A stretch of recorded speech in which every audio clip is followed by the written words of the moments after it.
This episode is brought to you by Tropical Smoothie Cafe. Summer mocktail smoothies are here for a limited time at Tropical Smoothie Cafe.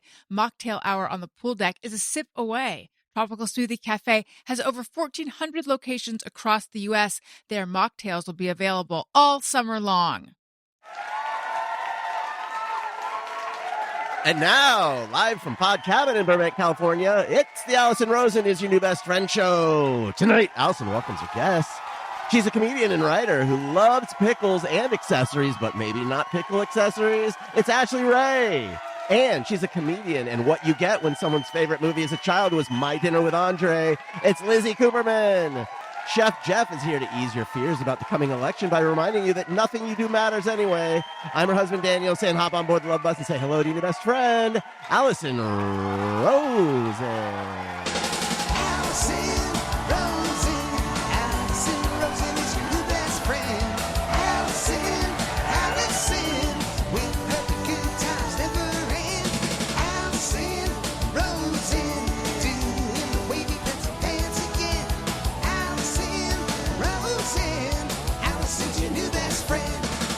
Hello, my little fairy breads. Welcome to another exciting episode of Allison Rosen is Your New Best Friend. That particular carbohydrate was sent in on Patreon. By Gervais Moran. And fairy bread, which I didn't know what that was, but I chose it because the kids have set up fairy gardens in the yard and they're very excited about them. It's bread with butter on it and then a bunch of sprinkles on the top, which sounds depressing to me, but the pictures look awfully festive. So yes, I am on Patreon. You can submit your carbs there and other stuff. You can get episodes of my bonus podcast, The Friend Zone, 2 of those coming up in the next couple of days. 1, an Ask Me Anything with me, and then an Ask Us Anything with Daniel. And some of those questions, wow. Uh-oh. I can't even wait. But only behind the paywall. And then there's love where you can text me. I'll text you back. Patreon.com/Allison Rosen. And if you're going to subscribe, which, my God, after this plug, I hope you will, go for an annual subscription and get 2 months free. Okay, I would like to say hello to my guest. I'm very excited to welcome back to the show, Ashley Ray. Hello. Hi. Wonderful to see you. You too. Lizzy Cooperman, hi. Hello. Wonderful to see you as well. It's nothing short of an honor. Daniel, to be here. Yes. hello. Hi. And Jeff Fox filling in while Tony is on his rock tour. Hi. Hi. I'm sorry I haven't been here in a long time, so I don't have any hilarious drops of you to play. Take a ride on the train. All right, if I must.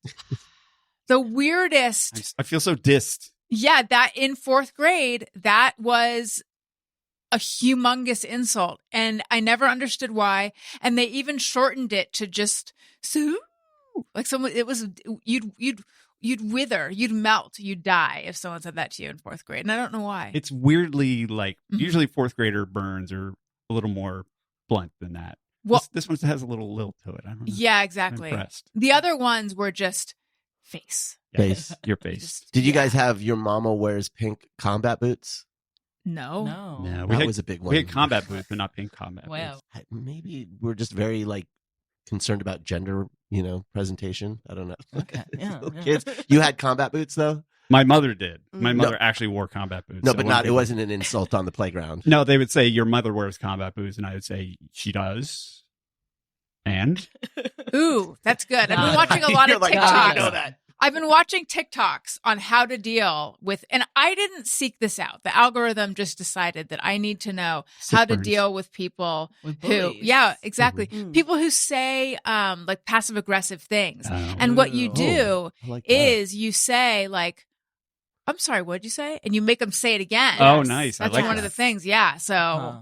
you know, I think I read that and I was like, wouldn't work on me. I would absolutely just say it You again. double down. Yeah, I would say I said.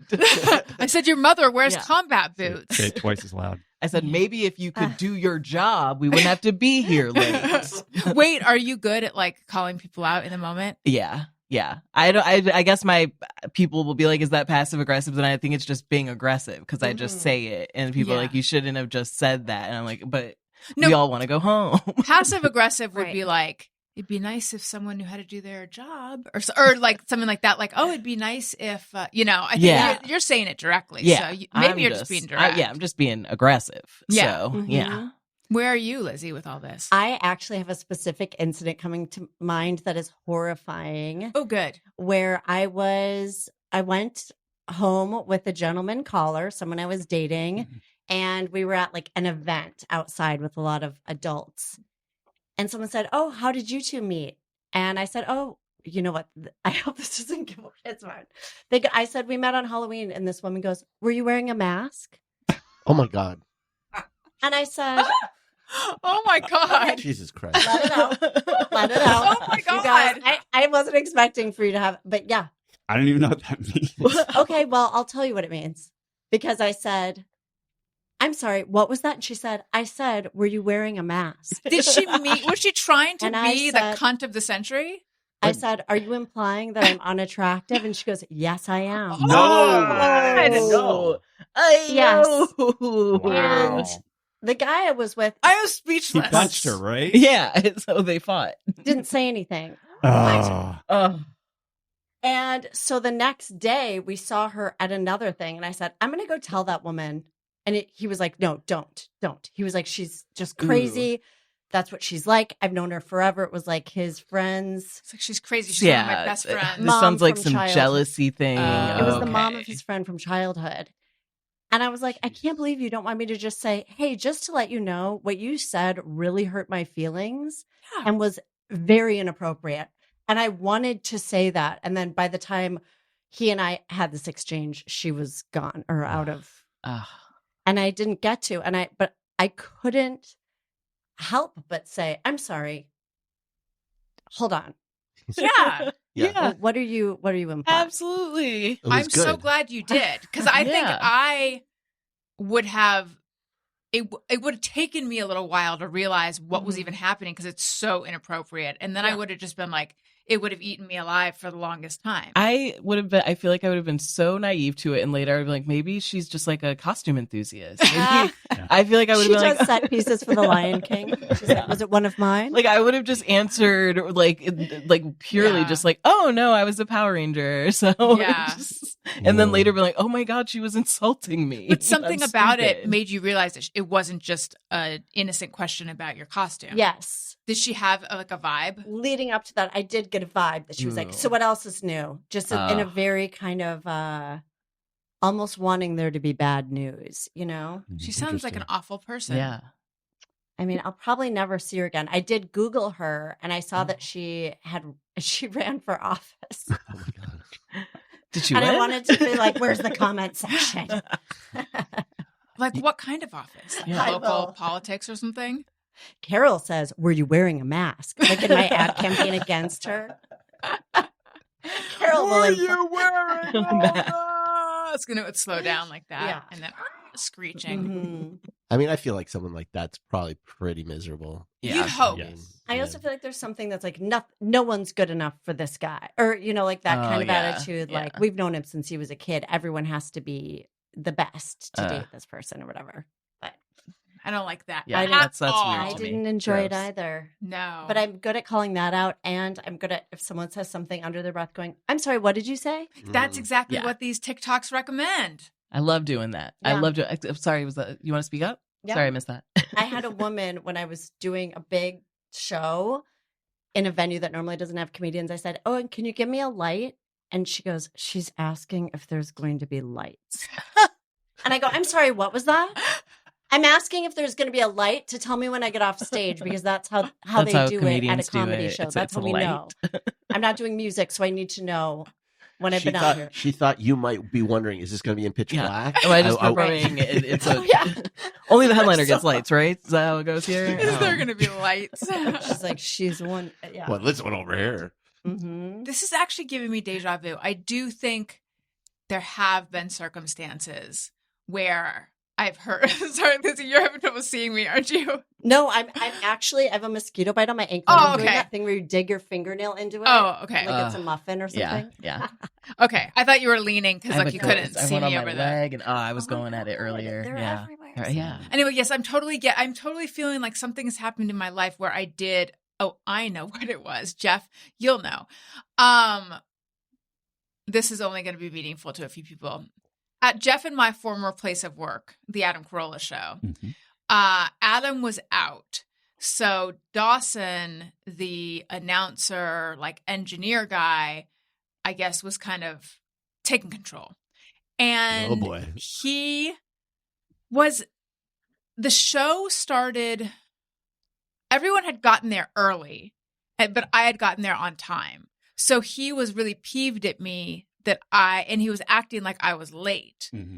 But I didn't know we were all going to show up early. Like no one I don't know if everyone I don't know how it happened that everyone was early and they wanted to go early and I was bringing them down by being on time. Right. So you actually, I'll get to the part because I remember talking to you about this. So I had my headphones off and I was leaning down to adjust the footrest of the chair, which is something that I always had to do because I wasn't tall enough to like fit in this chair.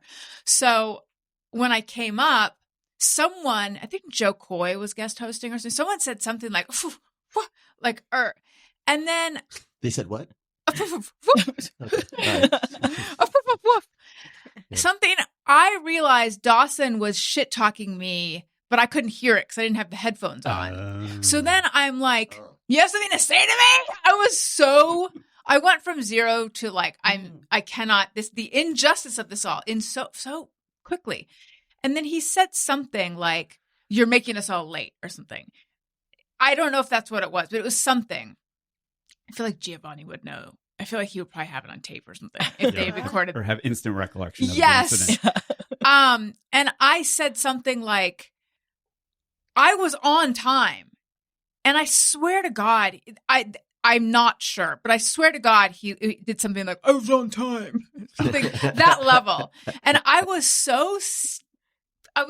angry at how unfair this was. And then also the fact that he would fuck with me moments before I have to do a show. And I get that he also has to do a show, but Well, anyway, but I think not really.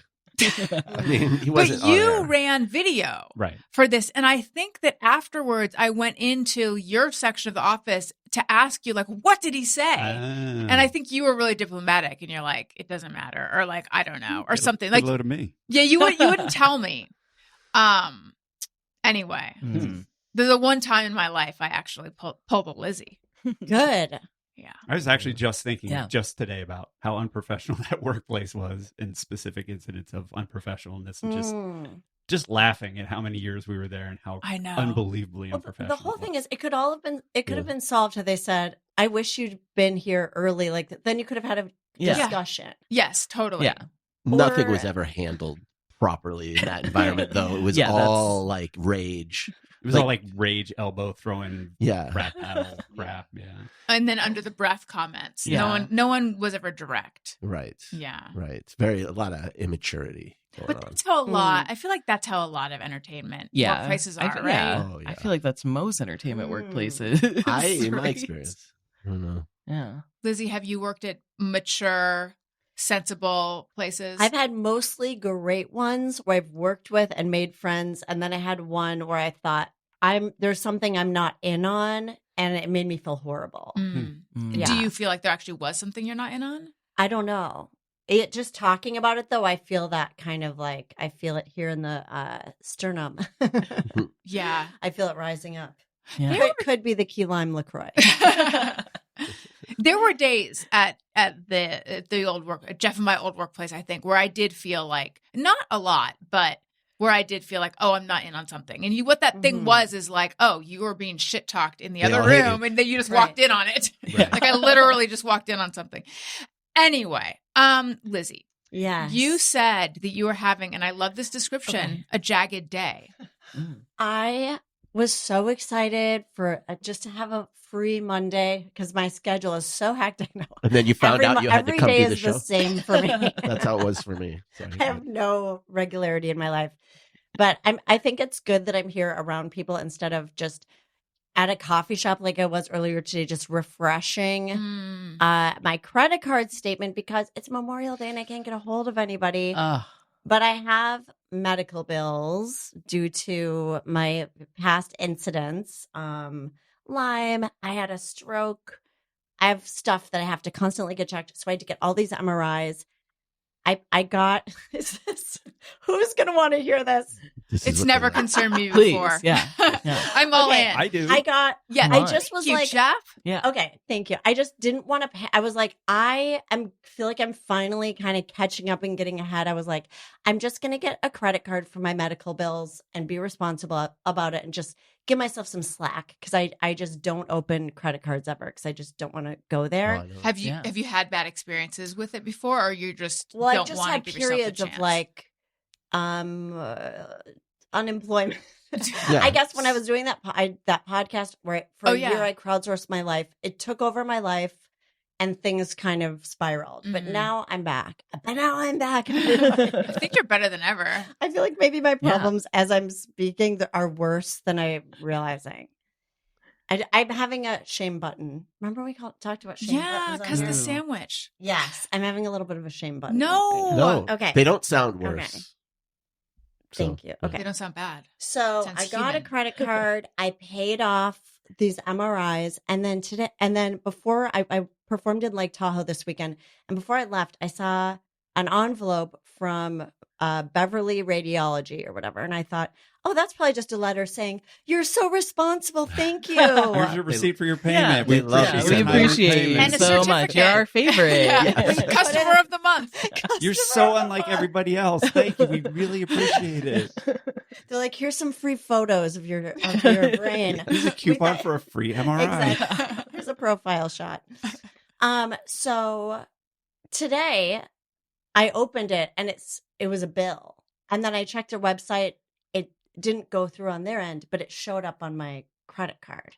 Oh. That's weird. I know. And it's Memorial Day, so no one's answering the phone. Yeah. And I kind of had a little bit of a spin out of like what if I called the wrong number and I did you gave it pay to it over some the guy phone? just parked on the side of the road?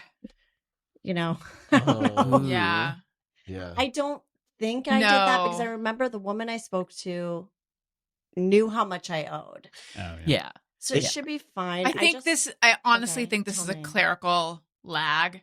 I honestly Yeah. think this will get sorted out. Okay. I know this is not dealing with insurance is not Yeah. involved in this, right? Or are they? Because every time anything involves insurance, I have to call Cigna like Yes. 4 times to untangle the knot that I thought I untangled the week before. Okay. I feel like this is just how medical stuff is. That's like that line Yeah. from 12th Night. This knot is too hard for me to untie. Do you know what I'm talking about, Jeff? I Can haven't you read. search Good that? I line. haven't read No 12th idea. Night. It's Viola's 12th Night. No idea what that is. I'll look it up. Yeah. Shakespeare. I But think what I you was the just said was- inspiration for that line. What famously. you just said was almost it. Yeah. And I'm sure I'm it's channeling fine. Viola. If anyone here works for Synchrony Bank, anyone listening, this knot is too hard for me to untie. Please message me. So that was And then also, if it is a guy named Beverly, last name Radiology, on the side of the road, the credit card company should back you up. Yeah, you they would protect you you won't. there. This is my promise to you as No, someone she- who's not Okay. involved, but bystander. My bystander promise: you will not have to double pay this. Yeah. You will be okay. Okay. Yeah. The woman I spoke to was like, well, I can't get a hold of Beverly Radiology. That's for you to figure out. Like she No. seemed She was to at the not- bank. The bank woman. The credit card. Credit card Yeah. woman. Oh. It's going to be fine. And if it's not, it'll be fine also. Yes. Yeah.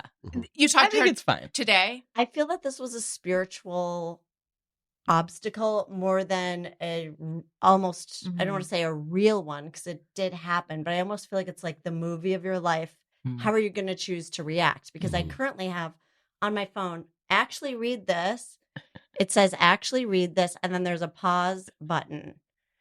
And so it's like, Pause. exactly. Oh, Pause. I was like, what video is going to play? So I like that. Yeah. I like to actually read this because you know probably that you'll stop paying attention to what's Yes. on there unless As you I- tell yeah. yourself to pay Hey, attention. look! Yes. Actually, look at this. So it says, actually read this. Pause. That's something from studying Kabbalah. They say when you're in a situation that you're starting to feel worked up or you feel like you're spiraling, pause and say, what a pleasure. Yeah, I like that. Even Oh, if yes, it's you bad mentioned that. news, even if it's bad news, then you can go, what a pleasure that I now have this information. Now I know this person is evil. Yeah. And you can pause. You can pause and say, "I'm sorry. What did you say?" Yeah. Yes. I'm sorry, life. What did you say when you fucked me over? Did you want to say something out loud? Did you talk to this woman today from the bank? Today I talked to the woman at the credit card company. That's what I mean. Yes. Okay. Yeah. Another thing. I'm not 100% sure about this either. I only say things that are possibly not true. It's a holiday, so you might not have been getting their A-team customer service. I would get, because it's a holiday, Beverly Radiology probably just isn't updating their systems or whatever. Yeah. They're back tomorrow. I paid it a week ago. Oh. It's going to be okay. Well, then, yeah. I think so too. That's funny. It's technically RadNet is the company. Oh. So maybe they're selling rad hair nets or something. We are changing the cafeteria game over here at RadNet. I need to actually read this pause because I had this realization. You know how you're like, who is going to want to hear about my MRI situation? Are you like, hold my beer? Yeah. Because I have been talking about my hormones lately. And Daniel tunes out the second I talk about any sort of medical stuff. I dragged everyone through my IVF journey. I had ovarian cyst. The word cyst he can't stand. She has to dress up as a sexy nurse for you to listen. Yeah. Babe, something's wrong. Ooh, I don't feel good. Sorry, the clipboard. So, and I keep saying I need some kind of like jingle or something to indicate hormone chat. However, I am now taking HRT, which is hormone replacement. It's for old ladies. I feel far too young. I am a little bit on the young side, but so be it. And so I was having hot flashes and night sweats and stuff. That's what made me go, this is miserable. I guess I'm at that point now. And so now I'm on an estrogen patch and progesterone, and the night sweats and hot flashes have gone away. However, in the 6 weeks or something I've been on it, I'm now about to get my third period. And my periods has really slowed down. Wait, in 6 weeks? Yeah, it's like I'm getting a period every 2.5 weeks. This is why it's the number one show for men between the ages of 16 and 30. Yeah. So, and I'm having like terrible cramps. And then, so some things like not. That's a tough, I can't decide if I'd rather do hot flashes and all of that or periods every 2 weeks. Those are both miserable. Not both? I have to believe there's some tinkering they can do to get this sorted out. Now, but can you describe a hot flash? What it? Yeah, it's just all of a sudden you're like, oh my God, I am like on fire. I am so hot. My mom made them look like the scariest things in the world. I just remember as a kid being like, I don't want this. Like she would just be like, she's melting, like just sweat. No, drenching. I literally opened up the refrigerator and put my face in. I'm like, I'm a cliche. I got a little fan. It's just you go from feeling normal to feeling like you want to rip all your clothes off. You're so uncomfortably hot and you're like, you're sweating like very quickly. And some people get anxiety with them. I didn't really have that, but I just was like, I can't be like all of a sudden sweating out of nowhere 10 times an evening. Yeah. Do you take beta blockers? Anyone here? For stress or anything? No. Okay. I've been tempted though. Yeah. I was prescribed them because I was having some anxiety that was just like I started to feel like a drone like flying around the room, especially like before a show or something. And I couldn't find a way to calm down. You know what I do? Usually I scream into my hands before I go on stage. And take beta blockers? Clapping when they go, keep it going for so-and-so. Like whoever's before me, I go, I just put my like this to like get the energy out. I'll do like jumping jacks or something. Oh, Yeah. Or like planks or like burpees. I just like have to move my body and then I'm like, okay, let's go.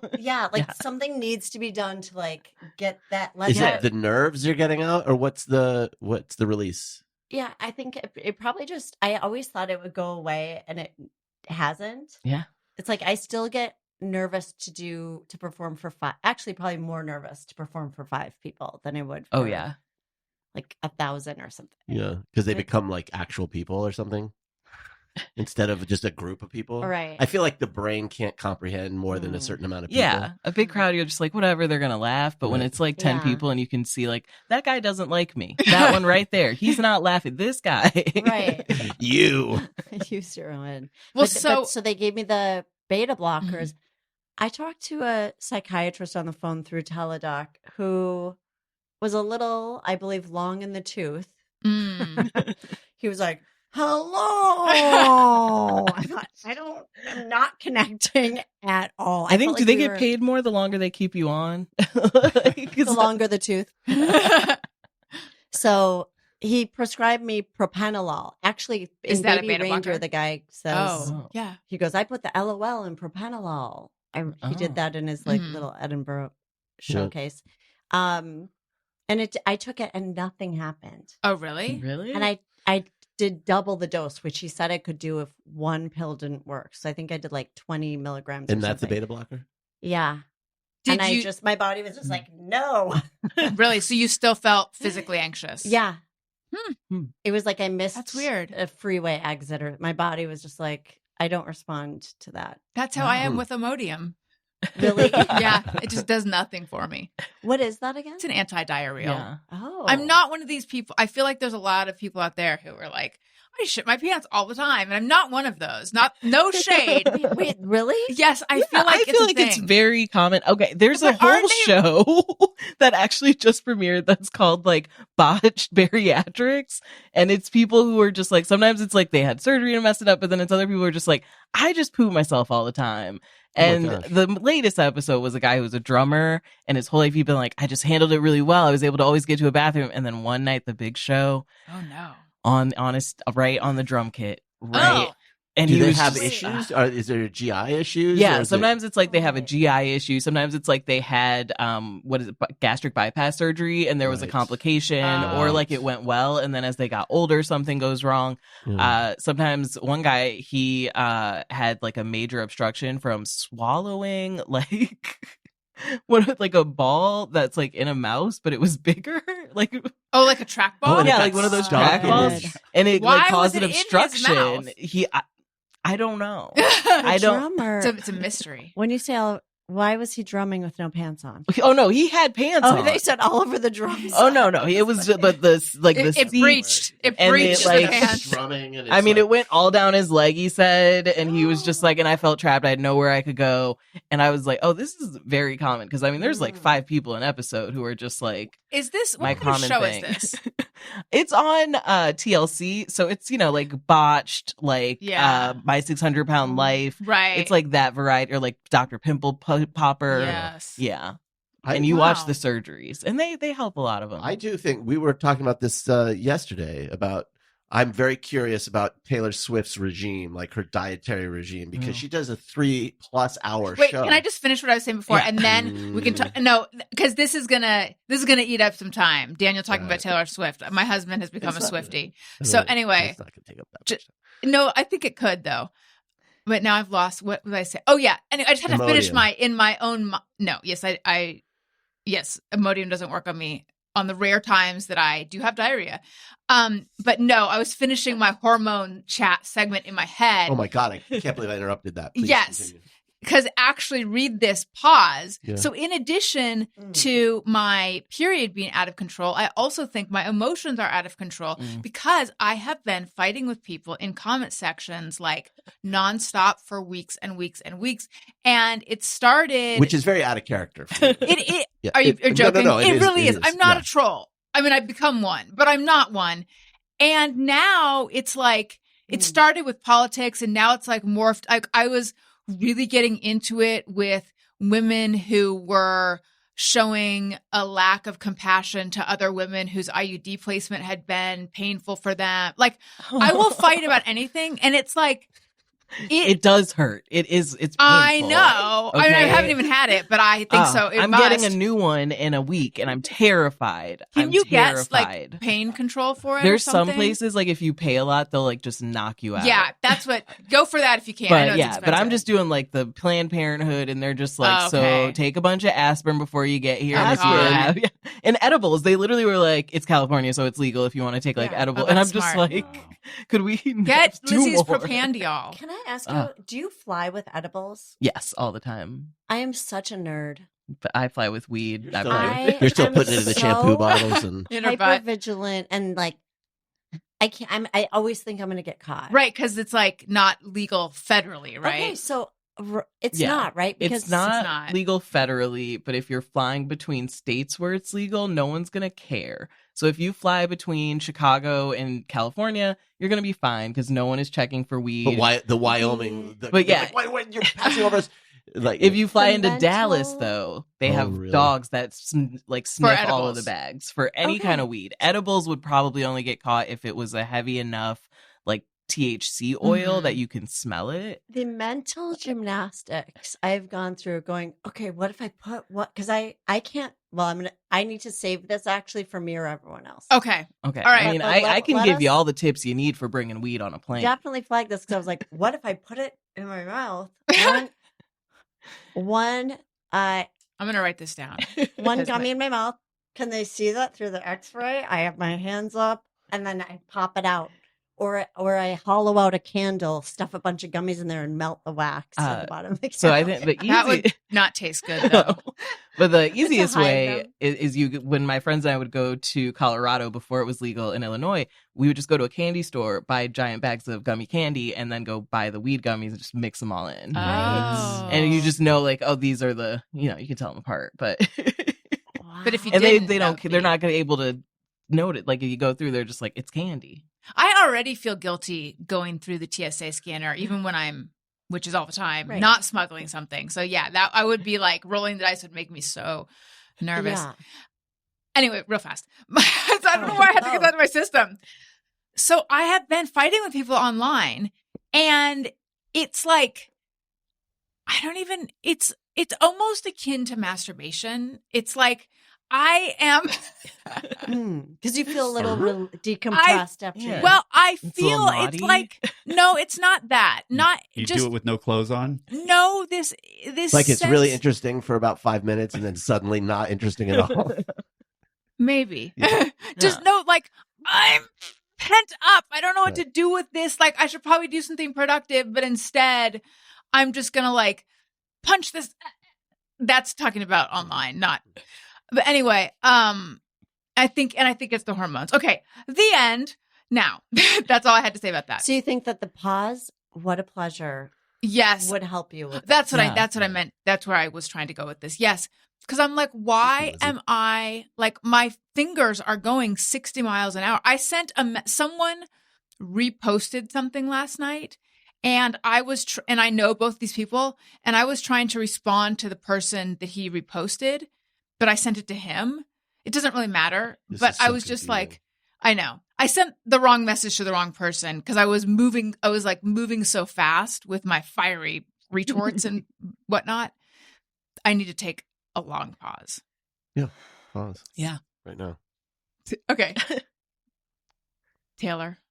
Oh, I was just saying that I want to know what her diet regimen is that allows her to get up on stage for 3 hours, not have to go to the bathroom, because there's like if she has to take a huge shit in the middle of that show, there's not a break that she can just be like, excuse me. I don't think I don't think they have like a number 2 set up down there that's for quick uses, but they usually do have like a quick use like bucket or like a what are those porta potty that's like right there for quick uses for number ones. But like, she can't eat a burrito for dinner and then go do that show. Yeah, like I just bet at this point she's got that down to a science, and I want to know what that is. Yeah, I'm really curious. I think the body changes when you have adrenaline too. Mm-hmm. Like if I'm sick, I'll go, oh my God, I can't believe I have a show tonight. Or if I haven't slept. But it never matters. It never matters. The second it's like they're about to call your name, you're like, okay, let's get out there. I feel great. Your body just goes, show. And then your senses almost turn off. Yeah. I've been to comedy clubs where the bathrooms are so disgusting, I don't want to use them. And I will just hold it the entire time. And then I'm like, at the end of the show, I'm like, oh, that feeling went away completely. Like, oh, right. I had to use the bathroom. Oh my God. Do you know what I started doing, especially when I travel, is I have like, they're kind of like not parachute pants, but like, what is that? Like wicking fabric kind of, you know what I mean? Like the baggy pants that are made of like warm-up pants, but they're, I think they're called parachute pants, but at the bottom they have like toggles so you can kind of tighten them at the bottom. If you want. I do that before I use public restrooms because sometimes I use the restroom and the bottom of my pants are wet. Yes, that's so smart. I was like, where's this going? Are you peeing into your pants? That's so smart. So I've started to wear those to the airport because I'm like, I know I'm going to, if I need to use a restroom, I do not want to get on a plane with wet cups, mysteriously wet cups. I hate that. We know what the wetness is. We know what it is. And it's, Or roll your pants up. Yeah. Smart. I used to just put my purse on the ground in a bathroom. My gosh. I know. I can't believe I did that. I'm so sorry, but I hate that so much. I'm so sorry. It's so gross. I know. Not if I saw wetness down there, but like if there wasn't a hook. Well, it's interesting because your purse is on the table, which means you have respect for your money, and mine is on the ground. It's like that's like a thing in like Black culture is like don't put your money on the ground, don't put your purse on the ground, or your money will always be low. Oh, that's interesting. You know, anywhere I'm like I always put my thing on the table, and like at restaurants when the chair you can't like put it on there, I get so frustrated. And I saw this thing that was probably on Twitter, but like some restaurant that has little chairs now for your purse. I think I've seen those and I was like, this is amazing, I need this at all times. I would get a portable one just to be able to put my purse right next to me. You should start asking for a high chair and then no child. Yes. I love this. Yes. What about a purse with retractable legs and you can that would also this would also work. Yes. That's actually a really good invention. Honestly. Daniel is sitting on two other inventions, which normally we share them on the show as part of Quant's Industries. Yeah. But these two he feels are so good that he doesn't want to talk about them on the show lest someone else make them. So this is now the third. You're quite an entrepreneur. Throw everything at the wall until something sticks. Gotta get rich. Do you have one? I'm seeing dollar signs. Yeah, I am too. Can I go in on it and help? Come on. Let's do a little Shark Tank right here, and seriously, a purse with legs that are like. And by the way, we are copywriting it. Yeah, you can't take it because this is copyright now. Yeah. We've got a patent officer here. Jeff doubles as one. Yes. I'm a notary public. And then you can pull them out and then just boom. And just boom. Yeah. And then when it's sitting here, it just has little nubs. So it's so it's just like, yes, it's bright. This is crazy. Why has no one done this? I don't know. This is crazy. People don't know. That this is that there's a need for this. This is our Spanx story. This is our Spanx story. We're all Joy Mangano. Is that her name of the that movie Joy with Jennifer Jennifer Lawrence? I feel like you dreamed this up. No, it's a real movie. I saw it on the plane. She invented a mop. Oh, and they made a movie called Joy. Will you look this up, Jeff? Because this sounds really familiar. Yes. I feel like Spanx. Sarah. I don't know the story of Spanx, but I feel like this movie sounds familiar. So that was like Jennifer Lawrence trying to make a mop famous or something. That was actually in the 12th Night Act 2 as well. Okay, wow, I'm really Lizzy's channeling. Quote, Did you find it? The quote? Yeah, so it was 12th Night Act 2. It is too hard a knot for me to untie. Voila. Time, something that's not I. It is too time. It's asking time to resolve something, not I. It is too hard a knot for me to untie. That's giving it over to the universe. Yeah. That's is Viola, is she, what do we know about her? Viola dresses up as a man, I think, to woo the queen. Mm. And then the queen ends up falling in love with her. It's all, she's trying to get something. Is it a comedy? Like, is it one of his comedies? So, yeah. Okay. Yeah. Are his comedies funny? Not really. Yeah. No. I mean, funny. Yeah. Not in the, I'm going to let Lizzy take this one. I feel like she knows better. But I feel like there are really clever arguments between characters, and there's a funny argument in Midsummer Night's Dream. I was gonna say A Midsummer's Night Dream is probably his biggest comedy, and the one that like inspired probably other people to do their most comedies. Woody Allen did a version. Even Ingmar Bergman's only comedy is based on A Midsummer's Night Dream. Interesting. Called Smiles of a Summer Night. Oh my gosh. Wait, what's the... I'm so impressed that you know this. Wait, what is the... Yeah, what's the funny fight? Well, what's the Woody Allen movie?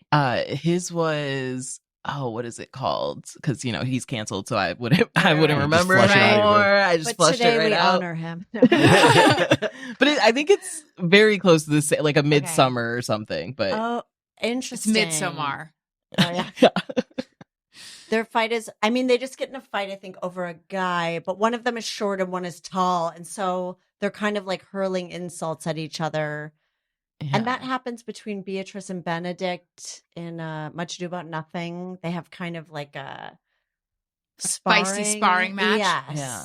I feel like I remember some solid donkey jokes. In a and the Watchmen are always funny, or the Watch people are always, you can kind of fill those in with your own kind of interpretations that are very based on kind of commedia dell'arte of these classic characters, these archetypes. But you said that it's too hard a knot for me to. I did. I know. I said now I have to untangle the knot untie the knot that I thought I untied. Thou must untangle this knot, not I. It is too hard a knot for me to untie. Not I. I do love that. Yeah. Woody's is called A Midsummer Night's Sex Comedy.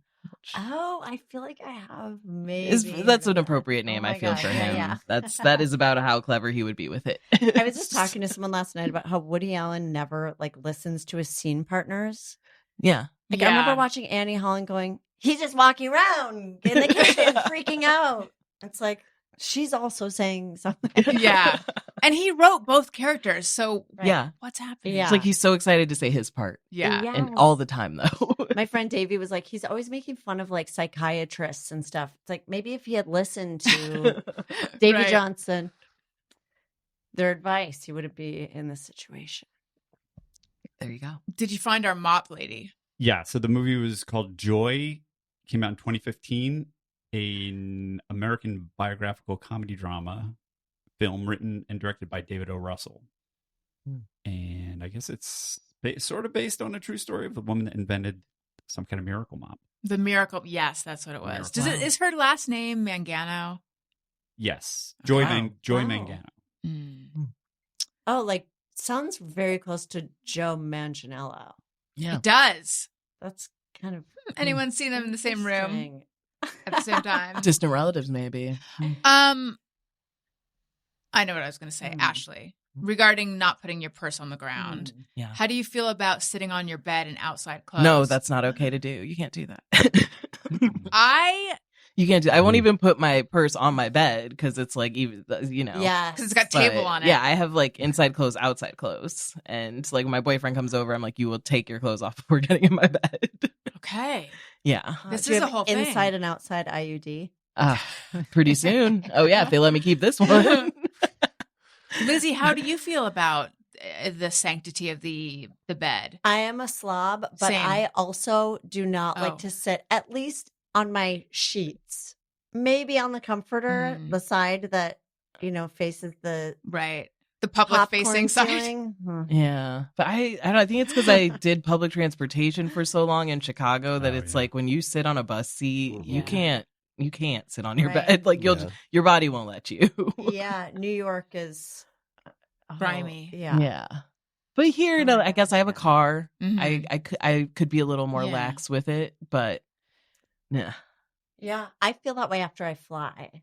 Oh, too. yeah. I'm like, I will never wear this sweatshirt. I just feel like I don't want to touch anything that's been on a plane. Yeah. Those are my plane clothes. Guys, I got on a plane yesterday and it was open seating and I chose the window seat. I was like, okay, I was in a good boarding group.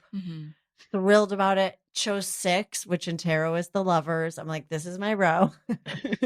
Sat by the window. Lovely woman took the aisle. And then this young man decided to sit in between us. And his shirt smelled like he had taken it from the hamper, the mildew. Ew. Oof. You know what I mean? It's like one of my least favorite smells. Yeah. Same. Yeah. And I was like, I might move. Because I don't know. It's only an hour and a half flight, but I don't have to explain myself. No. So I was like, excuse me. And I just grabbed my stuff and I went and sat between 2 lovely senior citizens. How'd they smell? Great. And one on my left was reading Reader's Digest. Oh, look, so cute. There were ads for hearing aids in it. That was really cute. I really like to look at other people's notebooks and stuff. Oh, I'd love to see what people are doing on their phones and stuff on planes. When I walk to go to the bathroom or back, I'm looking at their screens too. Every single person. Yeah. Oh my gosh. Do you ever play chess on your computer? Not in a long time, but I have. So fun. Like against a computer? Yeah. I never won, but this time I was like, this was my best game. Wow. What your story is telling me is that if I have a bad boarding group, I should grab a shirt out of my hamper. Because now all of a sudden you're getting the window seat. That's amazing. But that mildew smell, someone was like, oh no, that might be that they left it in the washing machine too long. And they leave it in there overnight and then they just throw it in the dryer and that bakes in the mildew smell. And it's like you have to rewash it. You can't just, I hate it. I go nuts. Like I'll walk through our kitchen and be like a hound with a scent, and I have to find it. And it's always like a rag that's sitting there by the sink or something, which is just, or our washing machine, we have a front loading, sometimes gets a needs to be rank mildew smell so frequently. No one tells you that about washing machines. Like you have to clean them like once a month. Yeah. Let me ask, would you use savory air freshener? What does it smell like? Chicken broth, mashed potatoes and gravy. Oh no! I don't think I would. I would. Well, now what if there was bread, like fresh baked bread? Yeah, like a fresh baked bread. I was like, I could see that. Yeah, there were bacon ones for a while. Oh, I remember when bacon was I everywhere. like bacon, but the bacon candles. Quite. Yeah. I have a slaughterhouse one. Glade slaughter. Just blood scented. See, it's a little metallic and it's a little gamey. Sauce. There was would be okay, Heinz like a barbecue one. They had like candles based off of their condiments a while ago. There are these candles I was getting ads for a while that were like the scent of Pirates of the Caribbean, the ride. Oh, that sounds kind of, that just feel like Haunted chlorine. Mansion. Like, how do you even know what that scent is? I was so curious, and this is probably why they sold them. I just wanted to buy one to see if it was like, oh my God, yes, or if it's just a scam, which it probably was. It's a scam. Yeah. Wow. But I'm so curious. Do they have specific smells? They're going to scam you. There's some weird thing about the Pirates of the Caribbean ride. Oh, people bring their, people have requested for their ashes to be scattered. And they will, and they are on the lookout for it. Yeah. Wow. And if they'll stop the ride when people start to like sprinkle the ashes into the water. Because they know it's such a common thing. Wow. Isn't that crazy? That is crazy. I recently found out a close friend of mine is a Disney adult, and it's... How long have you known them? Since college. For so long, and I only just found this out. What are the qualifications for being a Disney adult? I mean, what she outlined to me, she was like, we go every year. She's getting married, and their honeymoon, they're spending 2 weeks at Disney World. And I was like, that's crazy. Disney World. I don't know the difference, actually. The one here, which that's Disneyland. Oh, so Disneyland. Disney World is Wait, 2 weeks? Yeah. Wow, that's a really long time. Yeah, and they're just like, that's our thing. We love it. We always go every year. We're such Disney adults. We rewatch all the movies all the time. And I was just like, I had no idea about this in you. She was someone I looked up to. And my friend, and now I'm just so lost about it. Yeah. Did she, was her childhood traumatic? No, working on a theory. Well, I do think that for a lot of people, it serves a kind of like comfort. Yeah, it's like comforting. I think some of that like evil mom vibe stuff, like some evil stepmom stuff. You know what I am? A We Are the World adult. I watched the documentary. So did I. I need to see it. I loved it. It's so good. It's really good. And I never really cared about the song, knew of it, obviously, but like watching it, I was like, oh, this is amazing and probably one of the most important moments in music history. That you haven't seen it. What's so good about it? I told my friend Nikki to watch it last night. I was like, I wish I could watch you and your boyfriend watching it. Yeah. I want to watch people watching it. It's so good. Oh my God. I mean, I think what I love is it's this candid look at celebrities. Some now today who are like, yeah, this is what it was like. It was so weird to watch like Bob Dylan be intimidated by all of us. Yes. And then it's like the behind the scenes footage of watching like Michael Jackson glare at Huey Lewis because he's like, you can't sing. Right. No. Did you really think that?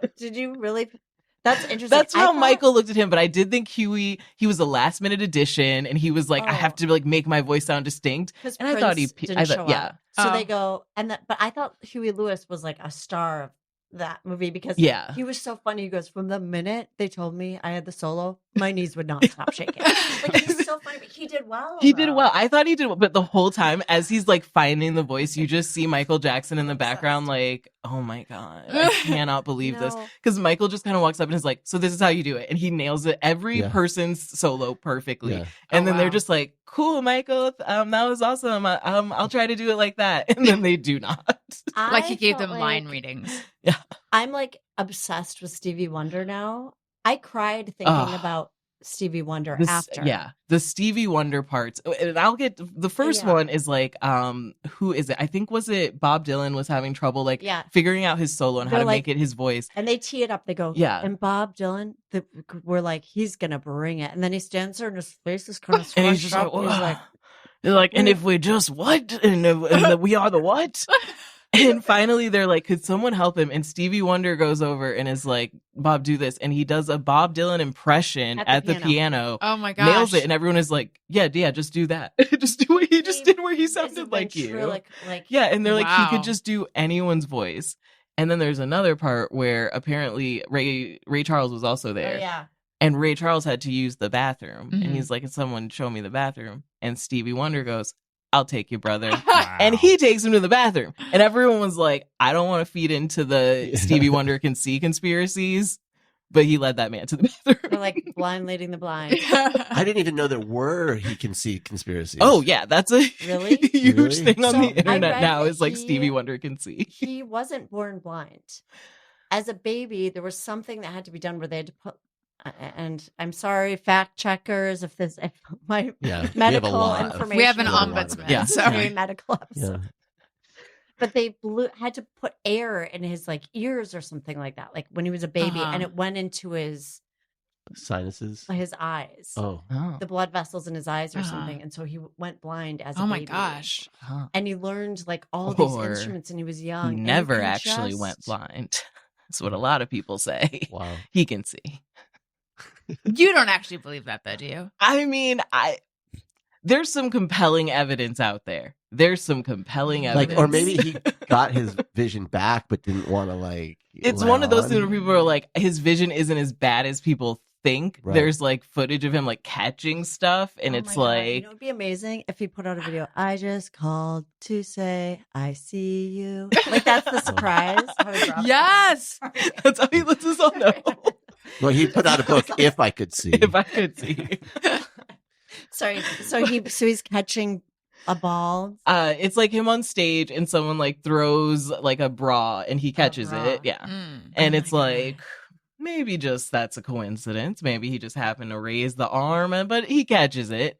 And then there's another one where like you can see that he sees like he looks specifically at a background dancer, and this one I was like he could hear them, you know, but it's like very clear like the dancers are standing there and he like looks up at them and is like, and it's like, well, how would he know the person was there? Now, what size bra? Because a heavy bra would cause a wind. A breeze, right? Yeah. Was it a super push?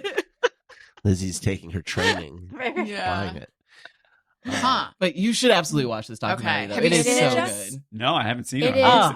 It's my favorite movie right now. Wow. I can't stop thinking about it. It's just how many times have you seen it?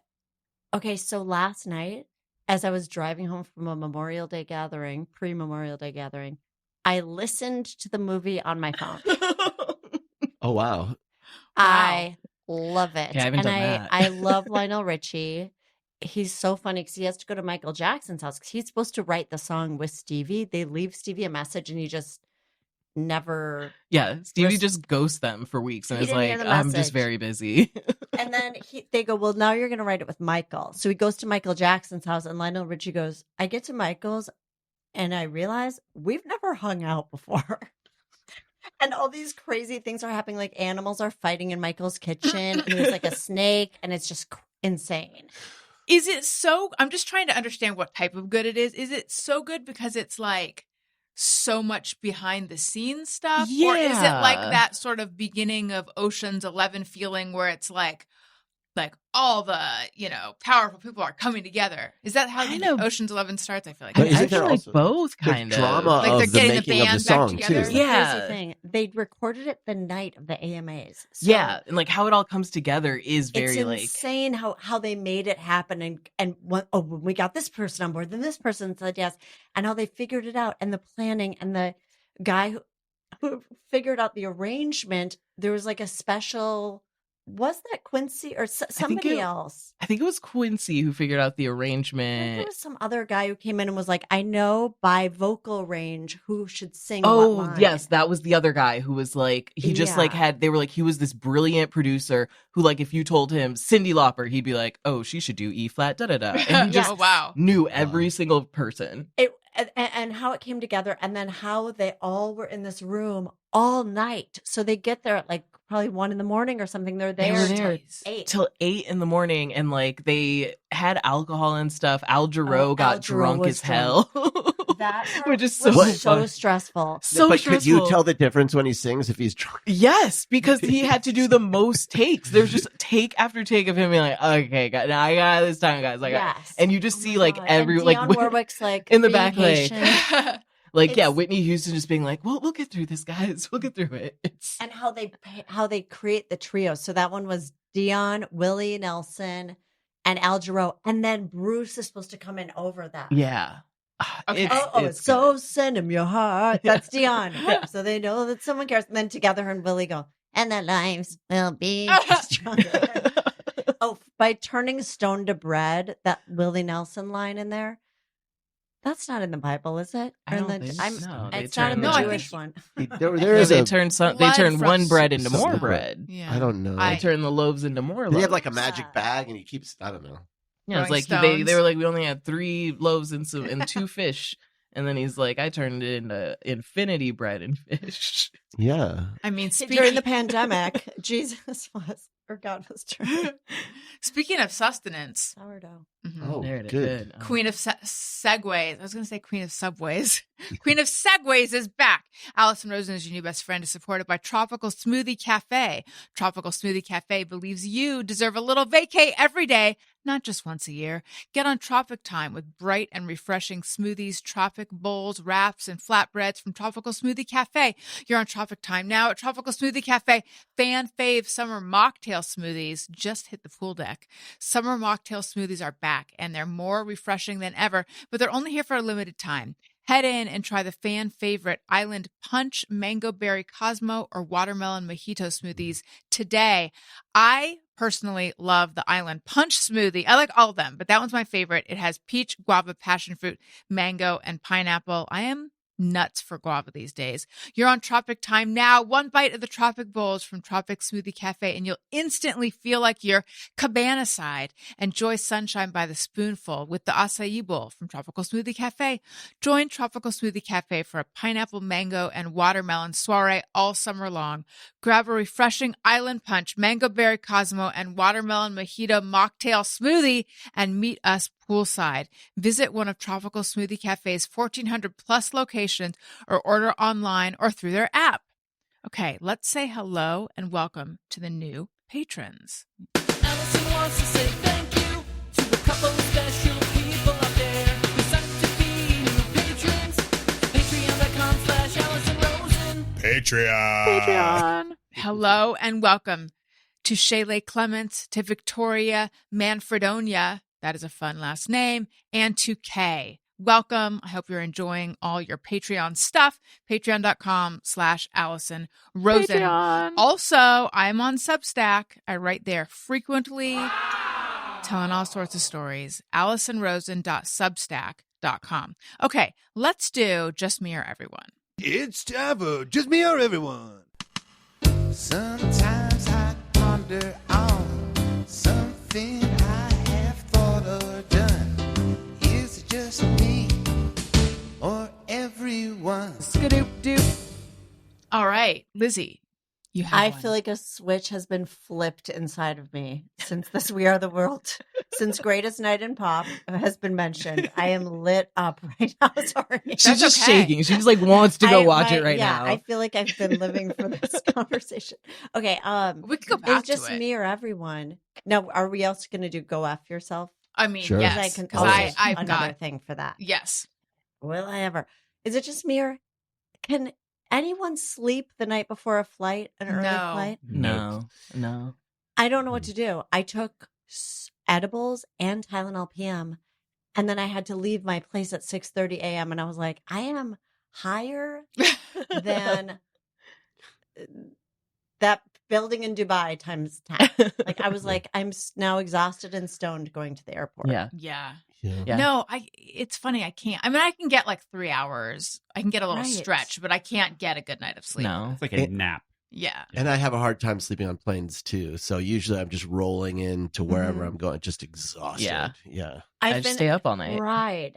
I don't know what to do about it. I mean, I thought it was because I live by myself that because I feel like if I had a partner being like, okay, didn't you hear the alarm? Wake up. But instead I'm like creating some weird Rube Goldberg machine alarm box. Do you have blackout curtains? Yes.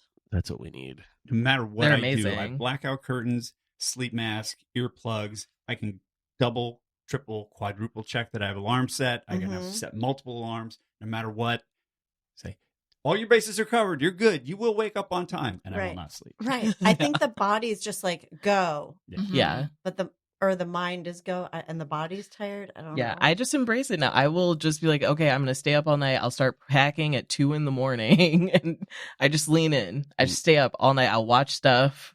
Sometimes I feel like it helps. Like if there was one weekend, this was like a month ago, I had 2 shows the next day. And I was like, what am I going to do? I was so stressed about it. And then I thought it might be easier to be tired. Yeah. You know what I did? And then you sleep when you get there is what I'll like. It's like, I'm going to just can sleep before the show. Yeah. Especially if I get in, and I try to usually get in early enough so I can like around, in the afternoon, so I can at least do like a 2-hour nap or something before I have to go to the venue. So you can't nap at all. I think I'm going to, if I'm going by myself, if I'm headlining or something, I will try to now go a night early, I think, and just get a place. And so this doesn't happen. I feel insane. I feel like your realization / epiphany, bolt of lightning, that if you feel like you're getting sick or you haven't slept, you're like, oh no, how am I going to do this? And then no matter what, it doesn't actually matter. You're still able to do the show is so right on. And it's so helpful to me because I've been in that position a million times before things like, how am I possibly going to pull this off? And if it is anything where I have to be performing, you're right. It always works out somehow. Yeah. Yeah. Yeah. Okay. Let's remember that. Yeah. Let's remember put it as it make it a always screensaver. works out. Yeah. Actually packing, read this. It's all going to work out. Yeah. And try packing a day early. That's a thing that helped me a bit. Instead of being like, True. if I have to fly Friday morning, I'll start packing like, Thursday night. And then I'm kind of going, what do I do it a day early and just be like, it's done, set it aside. That helps a little bit. But still. Yeah. Okay. Somehow the stress of I don't know if you guys have like a full toiletry makeup set that you can just pack away. You do. See, I don't. So for me, it's always like but you don't I can travel a lot. If you did, that would be something right. you would do. Right. These days I don't. So there's always this like, I'm 80% or 85% packed, but I'm going to have to gather these items in the morning. And somehow that's always stressful for me. Yeah. I feel like because when you're just like, oh, I have these back-to-back shows, I'm going to be on like multiple, I have like this is my 3-day toiletry bag, or this is the one that has like good makeup in it, and I can just throw it in and go. Yeah. Did you ever see that movie, The Accidental Tourist, from the 80s? I think it was John Hurt. I've heard of it. The whole beginning is he's like a salesman, I think, and he travels a lot, and it's all about how he packs, like he's brought it to this art form of how exactly what color suit, because it can fit these different occasions and everything. And it's like all about how to pack efficiently. Wow. I think every movie should have a life lesson in it, like a little life hack. Yeah. So I appreciated that. I wear mostly black and white, so it makes things easier. Yeah. Too. But I love that you have So what's in your Your your 3-day bag? bag, Ashley? Yeah, I have like a whole little, I guess my biggest one that like, I'm going to New York for a week and I'll bring, it's a Calpac little makeup I vanity have one of organizer. those too. It's so cute. Yeah.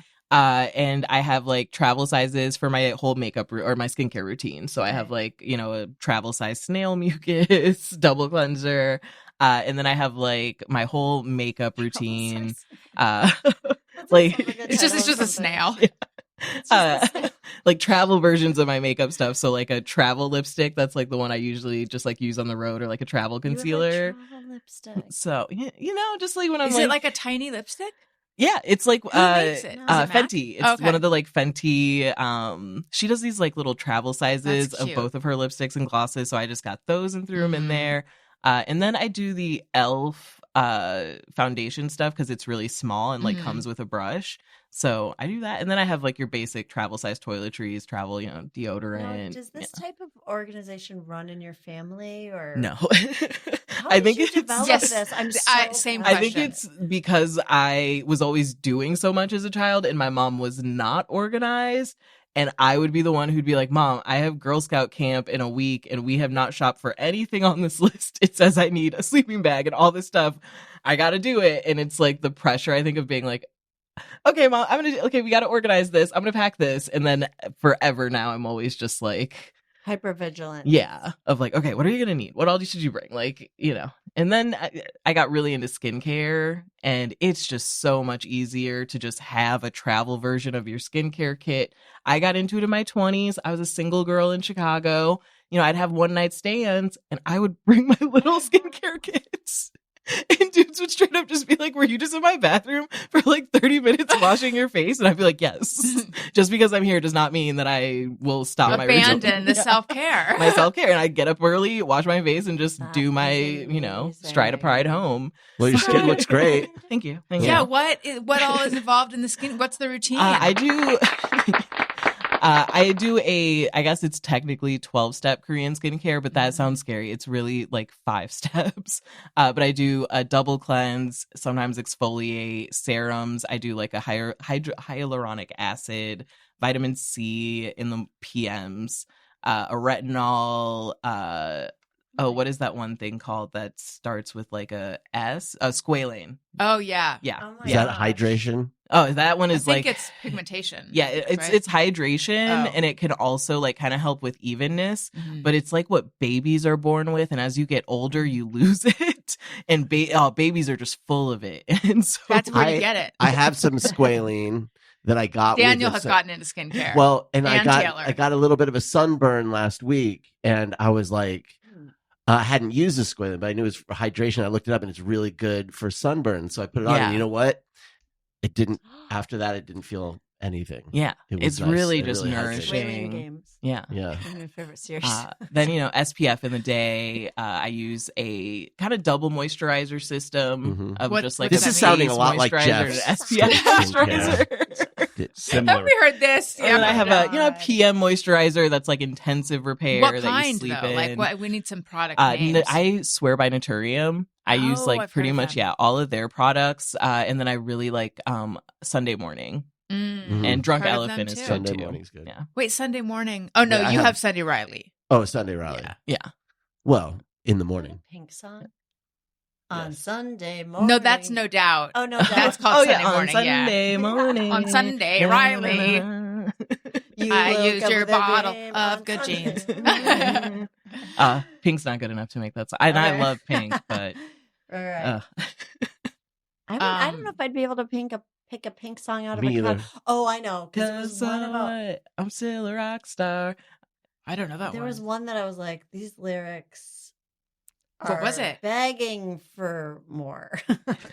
It was something about a party, and there was something about her underwear. I'm guessing it's the song Party. Yeah. I'm coming up, so you Oh, better yeah. get this party started. I'm coming up, so you better. Is that Pink? Yeah. Oh, okay. No. Oh, I was a big My Pink fan back in underwear. the day. This was worse than She that. had another No, I don't party think one. It was the worst one. That one, because I think that one's pretty good. Wait. Because that one, I think I know that. It said, like, anties or something, and I was like, ew. Wait, hold on. I think because this is when she like had her kind of punk phase, and she was dating some like skateboarder, and he's in the music video. Wait, really? Yes. This is ringing a bell. I feel like raise your glass. Oh, yes. Oh, this is what I hate. So raise your glass if you are wrong in all the right ways. Okay. Oh my God. So she I'm goes, really Big party fan. crasher, panty snatcher. Party crasher, panty snatcher. Is that how it goes? Yes. Call me up if you Call me up if you are gangster. These are terrible lyrics. It doesn't even rhyme. Party panty snatcher? Who's she talking to? She's talking about I- the guy who goes to the laundry room when no one's there. Yeah. And just That paragraph takes him ends out of with the her dryer. singing, "Why so serious?" Yeah. It's not good. Hate. What's the dealio? Party crasher, panty. There's something else panty snatcher that I'm like, Panty snatcher. sorry, show's over, honey. Turn off the mic. Call me Cut up the if mic. you are gangster. Yeah. Who's she talking to? Is I the don't one know. guy Sorry. a party crasher, panty snatcher? She that her wants him to boyfriend? call her. Okay, yeah. He's and crashing. he's also so serious. He's stealing panties. And that It's a makes real him maybe freak. gangster. that doesn't, and that guy I doesn't sound can't. serious. Gang- I feel we- like The thing though about gangsters, honey, is they are panty snatchers. There it is. A real gangster has a collection of snatched panties. I guess so. That's what separate. Are you one? I'm not gangster. No, Oh, I don't. yeah. Come on. Come on. Like, what is happening? I don't know. Yeah, I don't like those lyrics either. Yeah. No. I Yeah. once Sorry, Pam. saw Tyra Banks when she had that talk show. She had Yeah. Oh, yeah. there was a woman on there who had like some kind of condition where her legs just wouldn't stop growing. Oh wow. Tyra's not the best interviewer. She's No. like, so where do you get your Just shoes? her legs. Wait, Like, you could ask this woman a million. She's like, I have my shoes custom made. Yeah, she just had very long, Wow. like her leg. It was so her torso and everything is like stays a certain proportion, but her again. I legs don't just know keep the growing? medical This is- specificities. It was a while ago that I saw this, but I Sure. remember at the end. So she does this interview, and then she goes, "Well, guess what?" She's like, "I've got a surprise for you." And the woman's like, "What?" She goes, 2 tickets to see Pink." And the woman was just like, "Oh, thanks." Like, why was she? Was she a Pink fan? I hope in some way she was like, yeah, I like Pink. I just It sounds like she wasn't. because the reaction is supposed to be like, "Oh my god, I'm going to a concert. I might It's explode like, here on camera." But instead, this woman's reaction was like, oh, Pink. Sure. yeah, just like a very light. That's hilarious. Yeah. Like, I'm a Pink fan, and I can't think of a period where I would have been excited to see her in concert. Well, isn't there lots of acrobatics that happen? She does a lot of acrobatics. Yeah. She's That's what constantly happens doing on a lot of acrobatics. shows, like or on makeover shows, where they're like, Yes. "Move the truck," and we're supposed to see the new house. I like almost when the people are like, "Okay." I think it's funny Yeah. because it's like they're supposed to be Yeah. performing, Right. And it's like, oh, Yes. huh, Like cool. Dream Home Makeover, Studio McGee. Do you know that show? Mm-mm. She paints everything white. Yeah. Her name is Studio And McGee. They all look the same. Her studio is. Oh, okay. You know, she's from Minnesota. Shout out. No, I'm kidding. I mean, she might have more interesting designs. Yeah. You know, this is on the reality show, but I'm just like, you just painted everything. Yeah. I would like a dream home makeover where it's made over based on a dream that the designer had. So it's your like, college dorm. yeah, it's just like, what the fuck? It's just like weird shapes and That's genius. Yeah. yeah. I would watch She's an that. idea factory. I would I'm watch that. telling you. Absolutely would watch That would be great, right? Yeah, And yeah. they're horrified. Then the reveal, and they're like, Yeah, what the like, fuck? what is this? Why is the toilet in nightmare. the middle of the room and there's no doors? There's a tripod person in every room. Ashley, do you have a Just Me or Everyone? Yes, I do. Okay, and I guess it's good we were just talking about documentaries because is it just me or is everyone watching Expedition from Hell on Max? It is but I need every to know what Sunday it on is. HBO, and it is the wildest show I have ever seen in my life. And no one's talking about it. I have searched. I am like, did I make this up in my head? But no, it is there. It's real. What is it? It is a documentary about this man who in 2011 was like, I'm going to start an expedition to raise money and I'm going to walk across the Amazon forest from one end of South America to the other. We're just going to walk right across. And people can join me if you want to donate money. It's an expedition for cancer. And this was a guy who was like, I was in the military. I'm from Israel. I know how to fight and stuff. But he did not have any like actual camping experience. Like survival skills. Yeah. And he was just like, I've lived in Brazil for a bit. I got this. Even Bear Grylls, when he did his jungle one, like did not do great. Yeah. Like it was like barely did. And this was the guy who was just like, I'm like 70. I just want to do this. And I hired some locals and a bunch of, he would make these videos that made people online think he was the real deal. He was like, I'm a survivalist. And so all these people apply. They go down there to do this with him. It's like a group of 12 people. And over the course of this trip, he just slowly starts destroying every single person. It is like emotionally? In every single way, emotionally, psychologically, even just like they don't have enough food and water. And there's one guy who straight up is just like about to die from dehydration. And he's just like, he's just weak. Like, I don't know what we're supposed to do. He's slowing us down. And some other people are like, we're going to go try to like find a house or something. And they manage to like find a place and like get the guy water. But like it is one of those things where you're like, how did this happen? And no one is talking about it because it's so illegal. It eventually comes out like... Is he filming it or is there a crew? He's filming it. Okay. He like pays a film crew to do this with him, which is the other part because there's this one guy who's like, I was just paid to be a cameraman and now I'm like carrying this stuff through the Amazon jungle and he's like yelling at me. He's like encouraging them to walk across like bridges that are half broken because it'll be good footage. And a dude almost falls through the bridge and dies. Wow. And they're all just like, dude, do you know what you're doing? Or are you just doing this for footage? And he's like, well, no, I mean, I mostly know what I'm doing, but this will be good footage. Wow. And it's basically like Fire Festival, but in the Amazon forest. And it's like just all of these people who like clearly had good intentions and are like, I love survivalist stuff. I just want to do it. And then slowly you see them realize I am here with a madman who doesn't know what he's doing. And they're stuck with him. Like they can't just turn around. Right. They're 2,000 miles in the Amazon jungle and their choices are figure it out yourself and get home, or you just keep going with me and I will probably end up killing you. And then the whole time there's this one cameraman who he just keeps picking on. And the whole time it's like everyone who went on the expedition is like, you know, it's so weird. None of us have heard from him again. Like none of us have heard from him since the expedition. And by the end, everyone else had left this guy because they were like, he's insane except for this one guy. And then at the end, with no evidence, the guy who planned it was like, I did the whole expedition. Sorry, the camera's broke, so I don't have any evidence that I did, but just promise me that I did. Oh, and that missing guy, I sent him home weeks ago. No idea what happened to him. And everyone is just like, we think he left him to die in the jungle. Oh my God. It's wild. And I'm just like, I don't... Is it an enjoyable watch or is it tense?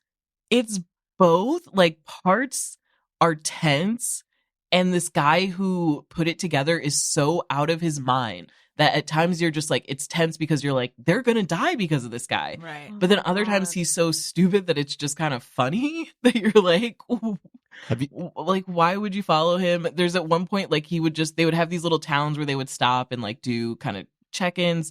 And he finds this couple and he's like, I'm a very important producer. You want to do this for TV? And he convinces the girl in the couple to go and then tells the guy, so sorry, this is such a selective program. You can't get in. It's not a selective. It's just a bunch of people.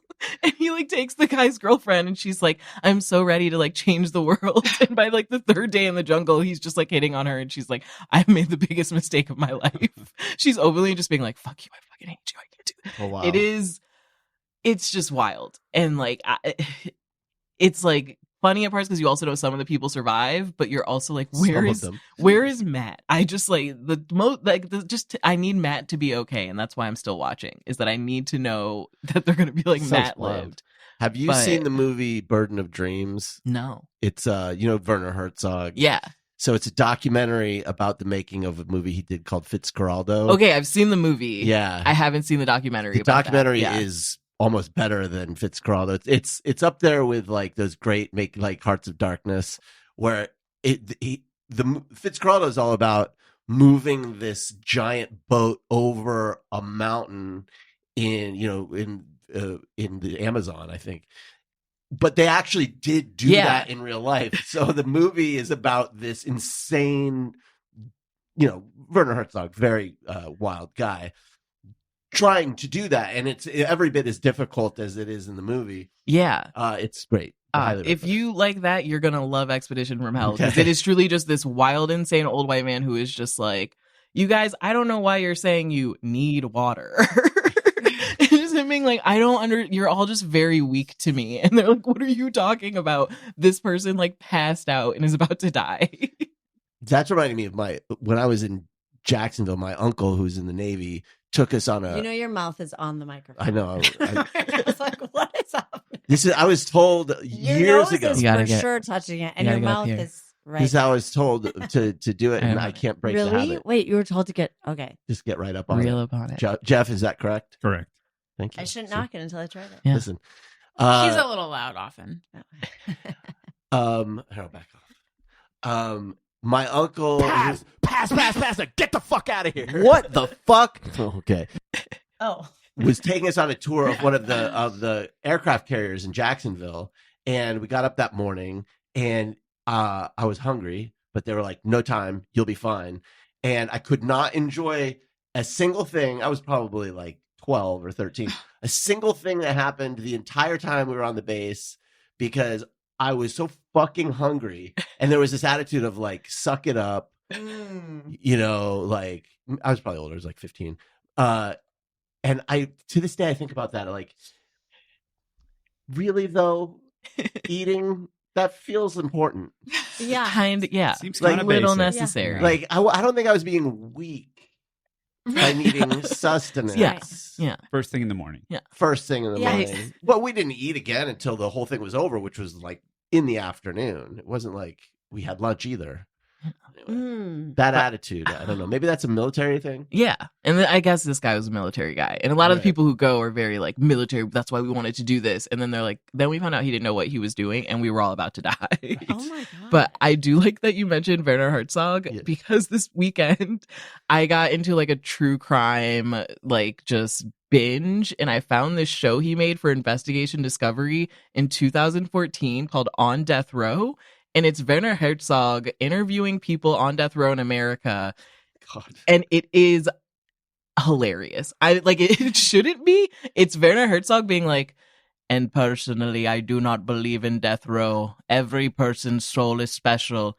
And then he's interviewing like a cop from Texas who's like, well, that's all right and all that then, but over here, we'll kill you for that. And it's just him being like, but don't you feel that people should be given a chance? And they're like, nah, I think she killed her baby, so we're going to kill her. And they don't care. They do not care. He's asking these just like really in-depth, like thoughtful questions.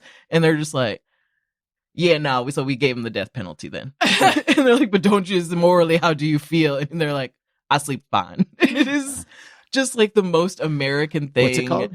On Death Row. It is on Peacock. He interviews like a couple that killed their baby because a Ouija board told them. Oh my God. And they were like, the Ouija board is a real like phone to God, and it told us our child had been taken by the devil, just like in The Exorcist.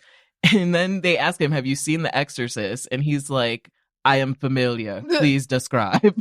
And they talk about it as though everything in The Exorcist is real. They're like, it's all real. Like that lady, that actress, she died because she spun her head around, and the pastor in it, he died from the demons. And Werner Herzog is just like, and you believe all of this. And it is the wildest, just perfect American true crime thing that I've ever watched. I'm going to have to look that up. It's, yeah. You know, I am opposed to the death penalty. I've always been, just morally. But I find as I get older, I care less. I mean, well, first of all, I'm hardening, I think. Yeah. I still don't like it. I'm still opposed to it, but I think what bothers me is the whole, like, what if that person is not really the person that we think it is, though? Like all the inaccuracy. All of the people but if I could know for sure, the person that they're putting to death is the person who committed these crimes, old me would be like, I still don't think that the response should be to end their life. And I still agree with that, but I'm also kind of like, nah. True crime, all the true crime I've watched has made me realize, like, you know what? If the victim's family want it, if that's what they want, maybe it should be up to them. It should be up to them. To me, is it like, I don't think that's the thing. That doesn't seem like the move. But then I've watched all these true crime things where people are like, it wasn't until saw the, execution that I finally was able to rest and feel like my deceased one had justice. And that's interesting. It's like, if that works for them, I mean, it's not my call. Yeah. Mm-hmm. It's not for me, right? It's what they want. I just choose not to think about it. Boom. Easy. Boom. Problem solved. I think it doesn't come up that much, right? Yeah. We're in California, so we don't even have it here. Oh, yeah. Yeah, I mean, I'm glad we don't have it here. Yeah. Jeff, just mirror everyone. Yeah, when you chew gum, does it make you hungry too? I've heard of this happening because I think it stimulates your body to believe food is coming. The hunger thing's interesting because I watched a YouTube video to what Daniel was saying, that this guy was talking about diet, and he goes, people don't realize it's okay to be a little hungry.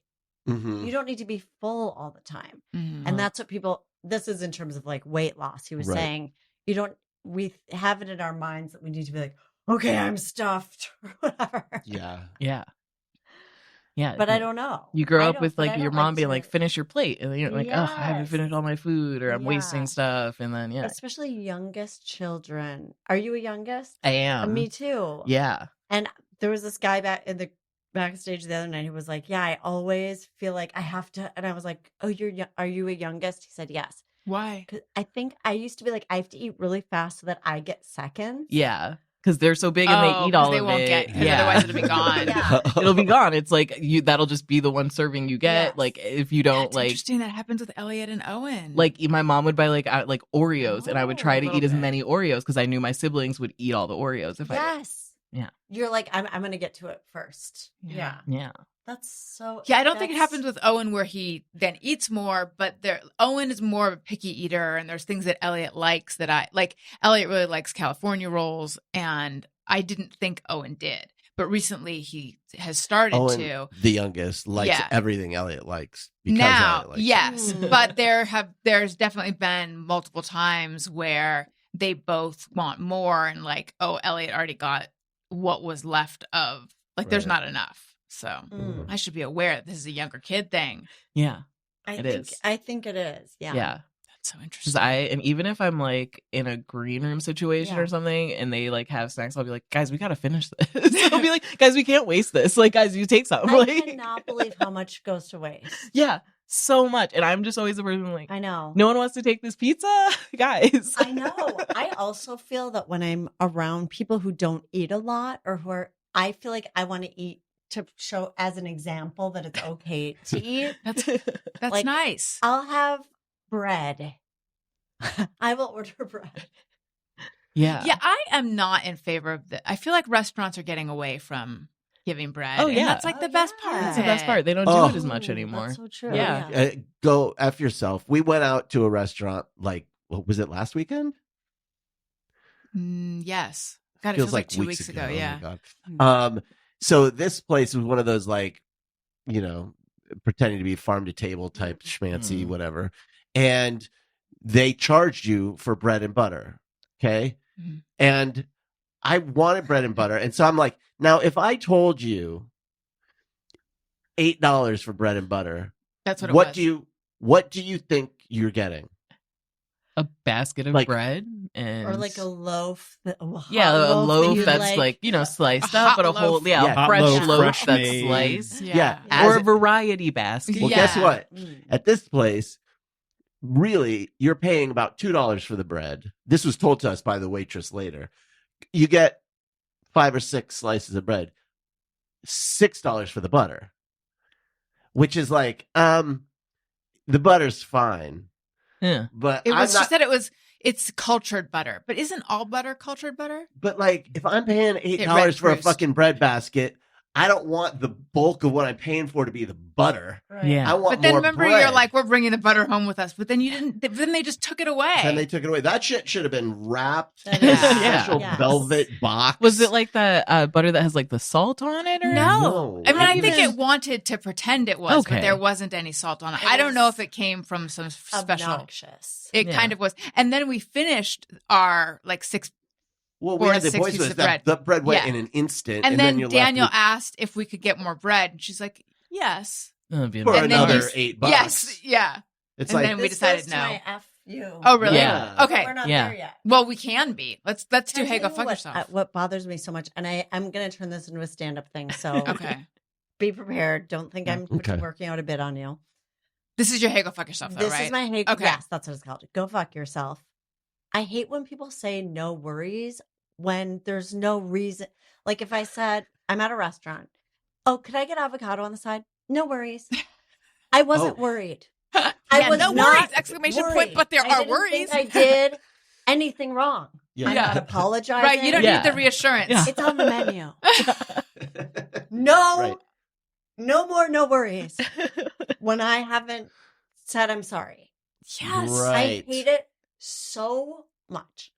Are they presuming that you're what's behind that? To being go, "No from worries." California. Oh, thank you so much. No worries. How about you're welcome?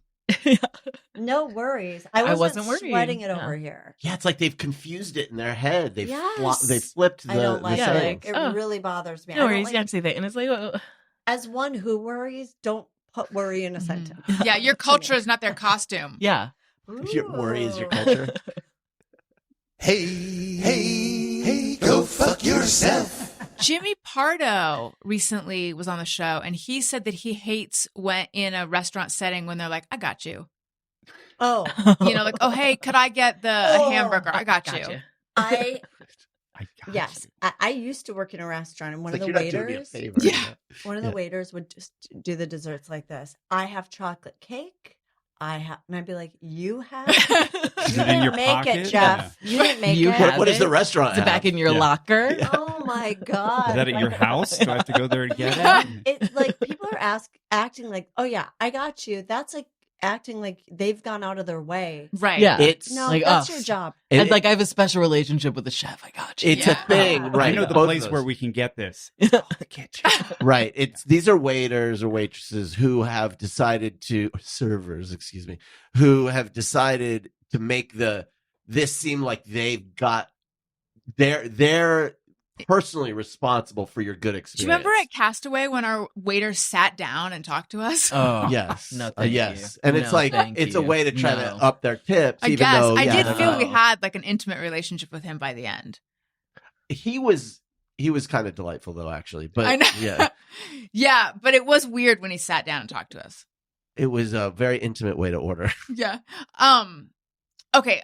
What also came up on the Jimmy Pardo show, and I have to run this up by you guys as well. Yeah. I don't like when people order on reality shows by saying, "I'll do the," and "we're going to do the," and "could I do the?" But the people who do this on reality shows work in restaurants. Is this the Right. parlance of restaurants? What is Huh. it? So someone will be like, I'll do Looking the at- shrimp, "Yeah, or I'll I'll do do. the. I'm I'll going to do do the the Caesar. enchiladas, and I'm going to do a vodka martini, and Right. and then we're going to do the clams." Yuck. Yeah. I don't know. Is that how We're people gonna in do- restaurants I'm gonna do speak? the- Because I just say, "Could I get the?" yeah.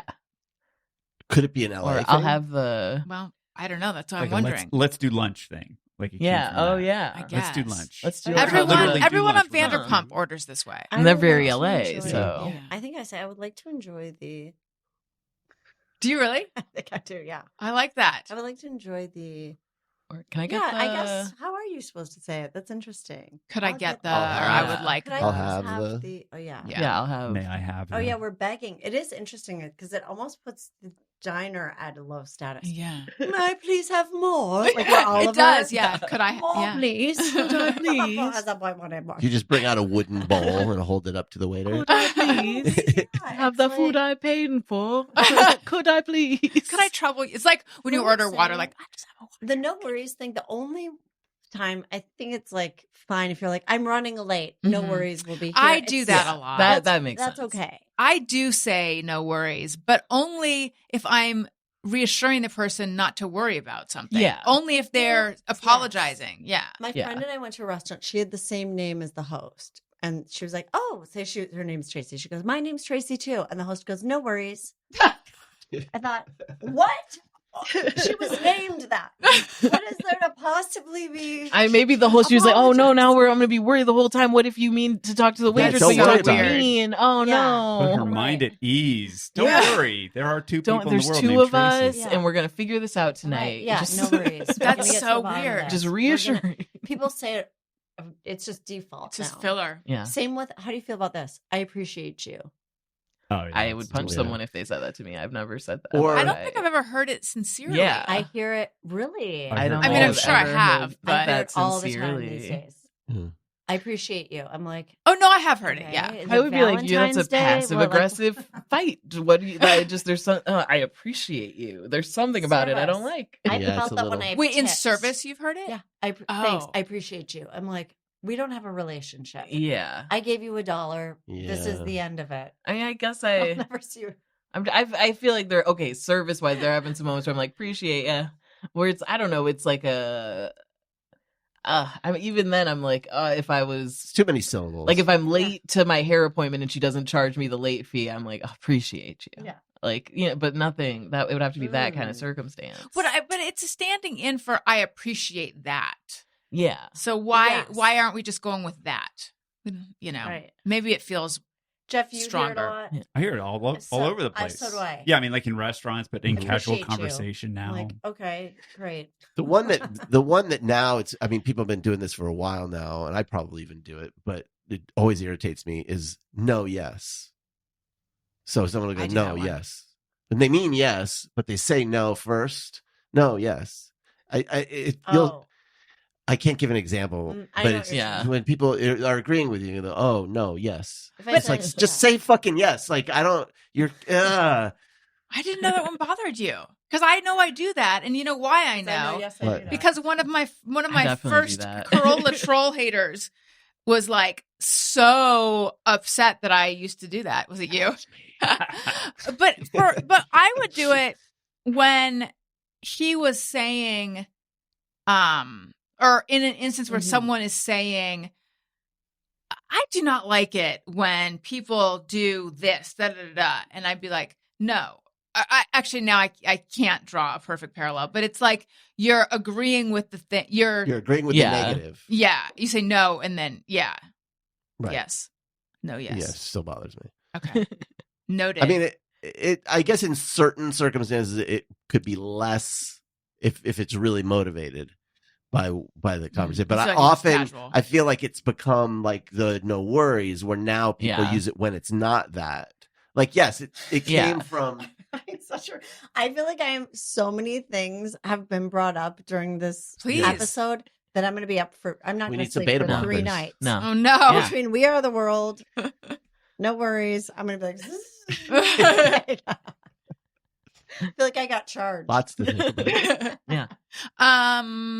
Ashley, do you happen to have a hey go fuck yourself? I do have a hey go fuck yourself. I was reading this article that came out yesterday in The Guardian about these new people, I guess, who believe in having as many children as possible because they like I think saw this posted. yeah, and everyone's getting, and they believe that like they can select the perfect children to have by doing all this gene research. So they'll be like, this one has 2 IQ points higher according to this company we paid to tell us.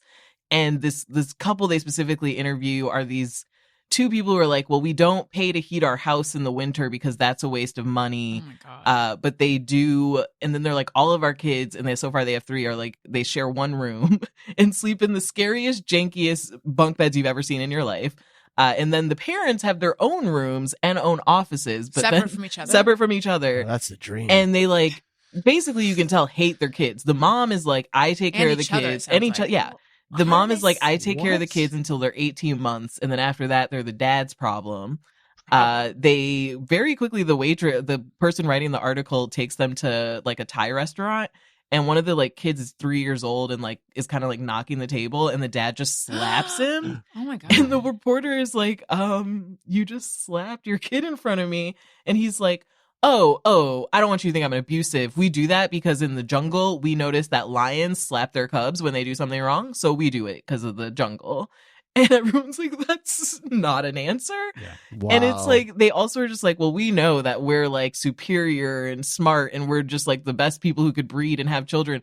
First of all, think this? I don't know. They both wear glasses. No, they can't even when you see. select the kids, what do you mean? Yeah, like So how are they doing that? there's apparently this genome sequence company and they have to do IVF because, also the other thing. So they're like, The other thing is that they're like, we are premium specimen who are meant to reproduce. She cannot reproduce and had to do IVF. Right. Oh, well, there's always that Sorry, I blind didn't spot know. with all these Yeah. supremacists where it's like, well, have you looked in the mirror? Yeah. And so like they do the IVF and then, when they have the embryo, they send it to some company that'll be like, this one has the highest chance of being smart. This one has the highest chance of not That's getting so depression. weird. And it's all like junk science. They really Yeah. have, it's just them being like, okay, Did if you just say grow up so. with, like a buffet or what do you feel? And Sneeze glass. yeah, and it's like the kids, you can tell, like the whole article is just the kids. They're like, the kids have iPads around their necks and they just leave them alone and are like, go play with your iPad, and they don't talk to them. And I was like, well, this can't be that widespread. And then I started watching 90 Day Fiancé Love in Paradise. And there's a person on that show, there's a man on that show who is also one of these. Right. And but the way he does it is that he believes in just donating as much sperm as possible. And then I like, This is so and then I found out Everyone it's a thinks their whole genes thing. are the best genes. Yeah. Let me tell you. It's a whole thing where there are all these guys who are like, I have the best genes and I'm going to donate so much sperm. And there's like a whole documentary called Sperm World where a guy had 130 kids. And then this guy on 90 Day Fiancé had 80 kids. Oh. And they were just like, this is great. And I was like, you're insane. All these people need to go fuck themselves and not women and stop having children. To keep with the theme. Yeah. 90 Day Yes. Fiancé. Yes. Hey, go fuck yourself. Maybe if Is they there- fuck themselves, that would be better. Is there a It'd be name better. for Yeah. these kind of people? Is it like, what are they? They're like progenitors or something, and they basically are just like the biggest issue civilization faces that populations are declining. It's not global warming; it's that we're not going to have enough people. That Oh, is yeah. And it's so like- ridiculous. This planet is dangerously underpopulated. Yeah. Yeah, that's the problem. I mean, in certain places, maybe like in Japan, it's a problem, But if that's not happening, in America. maybe let it happen. Maybe it's meant to happen. Yeah. Well, The Earth is becoming, not to be a bummer, but the Earth is becoming fairly inhospitable anyway. yeah, I think generally speaking, across the globe, yes. And their big thing is, in America, as our population ages, there won't be enough young people to pay taxes and stuff for Social Security as we get old. So basically, they just want to have kids to save money for themselves. Right. And when you read it, it's just so clear that all of these kids are going to hate these people when they Yeah. grow up. Yeah. Well, they're, And not, it's like they're not this- parenting them. Yeah, they're not. It's just like, this is going to backfire. Your kids are going to hate you. And I just cannot believe this is a whole thing. They're just like whole Facebook groups of dudes who are like, it is important that and they just do the trades online. They'll be like, come meet me at a Right. Starbucks and here's the sperm you need. Boom. And it's wild. That's- Come meet me at a Starbucks. Yeah. In the documentary Sperm World, they just like meet at a Starbucks. Wow. And the guy just goes, be right back. And then he just And comes then- back But and what- hands you a they- little they- brown bag. And they think his genetics are somehow like great Yep, genetics. they're just like, he's my so God. smart because he The new can flat white. code. Flat white. Oh wait, so is there a yeah flat? So are there people who are like really successful who are like, I will sell? Yeah. There's like a market for Oh, my they don't DNA? sell. They don't sell. That's the crazy they- part do they too. barter? Is they don't even sell. They do it out of the goodness of their heart. Because they want. It It's is like truly- Elon wanting to like spread Yeah. his seed. It's like, true. he's trying They'll to have truly as be many like, kids. I just donate out of the goodness of my heart. Because I And appreciate you. yeah, and there was No one guy worries. who was like, I'm so kind about it. Like, I just donate from my heart, and I will meet you wherever, and I can do, a typical donation, go That's into a not where it comes bathroom. from. It doesn't come from the heart, honey. Well, then he goes, and I also do manual donations, and they were like, what is a manual donation? And he was like, No. sex. Yeah. And he was like, I just have sex with them. How magnanimous of Yeah. him. And if he's He'll do engaged that. to someone and his fiance was like, what do you mean you just have sex with them? Like, she had no idea. Oh my god. There's yeah. so many things I need to watch immediately. I've thought Sperm about- World, go Oh watch it. You will my be like, I God. cannot We are believe the They have world. to have a personality disorder because, like, Yes. I've thought about even the donation thing and thinking like, it would drive me crazy thinking that there are children out there that are my kids. Like, I would want to know them. I would want to have a relationship with them. The Well, idea that's of what a human would say. The idea of anonymously just being like, here you go. Well, and then there's like some kid out there that's my kid. It would drive. There I was wouldn't get a one look at guy that. who he had 130 kids and he was homeless and he would just like drive between the kids. Oh my gosh. Yeah. He would just let's go sleep in the kids' houses. Like he would just go be like, I'm your Was donor he a donor? dad. Not a bad plan. Honestly, yeah. He lived in his car and would just like drive between all these houses and And he visit was his a donor. kids. And he was a donor, yeah. With his superior genes. Yeah, with his superior genes, living in his car, and he's just like, I'm just so smart. That's why they have to have my sperm. Yeah. That is crazy. So fuck those people. Get over yourself. And now I'm angry that I even know about it, and so I had to tell all of you about it. There's so many nuts. I saw the headline for that story in The Guardian, and I purposely did not read it for that purpose. I was like, this is something that I will be glad to not know about. Yeah. This will It'll only upset just me. make you mad. And I could not believe it. And it sent me down a wormhole. And the thing is about, child development. It's like, let's say they were right about them having this advantage in their IQ. They are setting themselves up not to fulfill their potential by not having the resources and the care to let them be develop that way. And a part of it is like have as many kids as possible, and it shouldn't be expensive. So they already are like, it's just about having the kids. We're going to homeschool them because high school is expensive. They're not going to have any hobbies. They're not going to play soccer. We're not going to send them to college because that's expensive. Well, lions it's just about don't do having that. the kids. Lions don't play Lions soccer. don't do that. I am not okay with that. So yeah. But you know what? This has been too much fun. I have a whole list here. The We Are the World documentary, Sperm World. I got to read this article. I got to watch Expedition from Hell.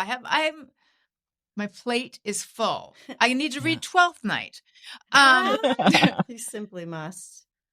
Thank you, everyone. I would like to remind everyone, patreon.com/AllisonRosen. And then also, if you like what you're hearing, or even if you don't, please leave us a review. Click 5 stars. It's our favorite number. Lizzy, where might we find you? Yes, I have a few shows. So this is coming out on the 30th. The evening of the 30th, my hilarious friend Josh Fadem and I are each doing a half hour of stand-up at the Yard. And then on the 1st of June, you can come see me at Dynasty Typewriter.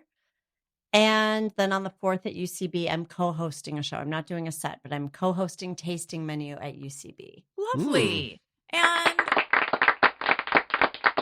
what about you, Ashley? Yes. If you are in New York for Pride, I will be doing some shows. I will be at Union Hall on June 21st and The Stand on June 22nd for some big Pride Month shows. So, yeah. Wonderful. I ain't doing shit. Okay. Jeff? Quants. Cool as fuck. D-quants on the snappy. Oh, God. I have 2 podcast plugs, if I may be so bold. Do it. One show that I've been doing for a long time that was on hiatus for a while that's back now, Conversation with Alanis Morissette. Just dropped a new episode. It's an interview. She talks for about an hour and a half with Dr. Ramani Durvasala, who is a narcissism expert. It is so interesting, you'll puke. It's great. It's such a great, interesting discussion. And the other is for a new podcast that I just started producing. It's called Books and Insight with Frank Lavin. And the idea is that he talks to authors of a book. And it's all real smart stuff. Cellist this, diplomat that. So he talks to them for a little bit longer than you might get on like an NPR 5-minute hit, but it's not a lecture. It's not an hour and a half long. And at the end of it, he asks for book recommendations from the authors. Oh, that's so good idea. That's really interesting. So Books and Insight with Frank Lavin, you can find it at booksandinsight.com. Wonderful. Can I add one thing? Because I've gotten so many tarot readings and from your lovely listeners. Oh, yes. They reach out sometimes and they're like, oh, I just had a reading with Lizzy. It was great. That's so nice. But I have a different website for it now. So it's tarotrx.com because I was told it was unprofessional to have it on my comedy website. If you want a reading, that's where you go. Unprofessional from a tarot sense or a comedy sense? From an entertainment standpoint to be like, and I'm also a tarot reader. Like it makes it, people are imagining me. I feel like that would get you more bookings, if anything, in Hollywood. I don't see why it would be a problem. Well, it was. Tarot was for Marsha. Tarot RX. Yes. That is where we go, everyone. All right, you guys, this was so much fun. Thank you, listeners. Thank you for listening. I love you. You matter. Goodbye. Hey, do you know about the Allison Rosen show?